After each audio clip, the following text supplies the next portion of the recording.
Question number 7 देखिए, a close surface as is constructed around a conducting wire connected to a battery and a switch as shown the figure. ये figure है हमारे पास, इसमें battery connected है। इसको close करने के बाद यहाँ पे जो हमारे पास ये वायर का जो पार्ट है यहाँ क्लोज सरफेस ऐसे अज्यूम की गई है, ठीक है।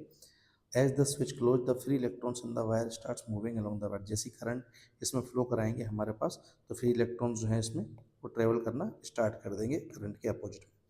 In any time interval the number of electrons entering the closed surface S is equal to the number of electrons leaving। ठीक है, किसी भी टाइम पे जितने इलेक्ट्रॉन्स इसमें एंटर कर रहे हैं उतने ही एग्जिट कर रहे हैं बताया गया है। तो बोला गया ऑन क्लोजिंग द स्विच, जैसे स्विच को क्लोज कर दिया जाए मतलब करंट फ्लो हो रहा है, तो the flux of the electric field through the close surface कितना होगा। देखो सारी कहानी ये जो है ना पूरी की पूरी बस तुम्हें कन्फ्यूज करने के लिए दी गई है।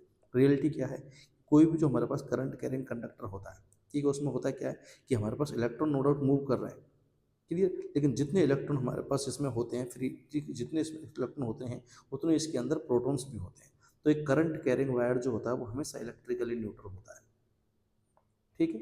एक करंट कैरिंग वायर हमारे पास हमेशा इलेक्ट्रिकल न्यूट्रल होता है, इसमें नेट चार्ज हमेशा जीरो होता है, ठीक है। मन करेगा सर नेट चार्ज जीरो कैसे, इसमें तो नेगेटिव मूव कर रहा है, बिल्कुल बात सही है। तो देखो नेगेटिव चार्ज में मूव कर रहा है लेकिन पॉजिटिव चार्ज भी तो है उतना ही जो कि रेस्ट पे है, तो टोटल चार्ज जीरो ही है, क्लियर।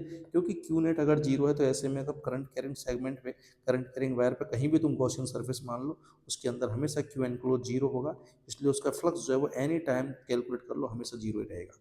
तो बोला एज इंक्रीज रॉन्ग हो जाएगा, एज डिक्रीज रॉन्ग हो जाएगा, रिमेन्स अनचेंज बिल्कुल सही बात है। करंट डिक्रीज हो इंक्रीज हो ये हमेशा फ्लक्स जो है वो जीरो ही रहेगा, और जीरो है हमेशा मतलब अनचेंज तो है ही, साथ में बोला रिमेन्स जीरो ये भी करेक्ट हो जाएगा। तो C and D both will be the correct answer.